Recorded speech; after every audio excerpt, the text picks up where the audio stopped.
अब चलिए आगे बढ़ते हैं। देहरादून से बड़ी खबर है। साल के आखिरी दिन होगी कैबिनेट की बैठक। सीएम धामी की अध्यक्षता में कैबिनेट की बैठक होगी।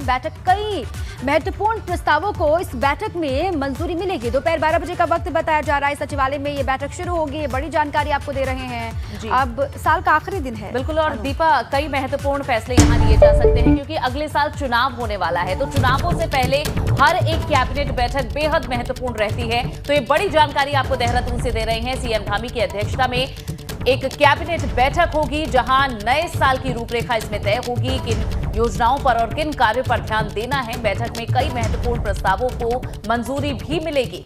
इसके साथ ही दोपहर 12 बजे से सचिवालय में ये बैठक शुरू होगी। साल का आखिरी दिन है अनु, और कल से 2022 की शुरुआत भी हो जाएगी। 2022 का आगाज होगा और साल के आखिरी दिन ये कैबिनेट की बैठक कई मायनों में अहम हो जाती है।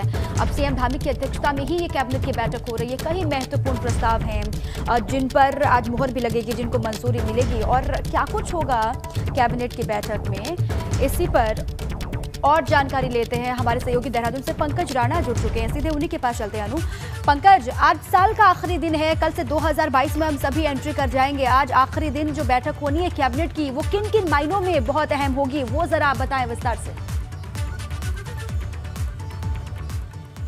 बिल्कुल, देखिए रिपा, साल का आखिरी दिन भी है और ये भी माना जा रहा है कि आखिरी कैबिनेट भी हो सकती है, क्योंकि संभवतः माना जा रहा है कि 5 जनवरी के बाद उत्तराखंड में चुनावों की आचार संहिता लग जाएगी, तो उसके बाद कोई कैबिनेट भी नहीं हो सकती। इस लिहाज से कई महत्वपूर्ण विषय आज की कैबिनेट में आ सकते हैं, क्योंकि एक हफ्ते के बाद उत्तराखंड में आचार संहिता लगने के आसार नज़र आ रहे हैं। तो ऐसे में कैबिनेट में ऐसे तमाम निर्णय जो पिछली कैबिनेटों में नहीं आए हैं, छूट गए हैं, उनको कैबिनेट में लाया जा सकता है। तकरीबन 2 दर्जन मामले ऐसे हैं जो कैबिनेट में ला जा सकते हैं। उसके अलावा ज़्यादा भी हो सकते हैं। कई विभागों की नियमावलियां हैं जिनमें संशोधन की गुंजाइश है, उसको किया जा सकता है। कोविड के तहत जिस तरह से पूरे प्रदेश भर में मामले बढ़ रहे हैं और जिस तरह से सरकार ने नाइट कर्फ्यू लगाया है, उसके लिए और क्या सख्त कदम उठाए जा सकते हैं, किस तरह के नियम और यहाँ रखे जा सकते हैं, उसको लेकर भी कुछ चर्चा हो सकती है।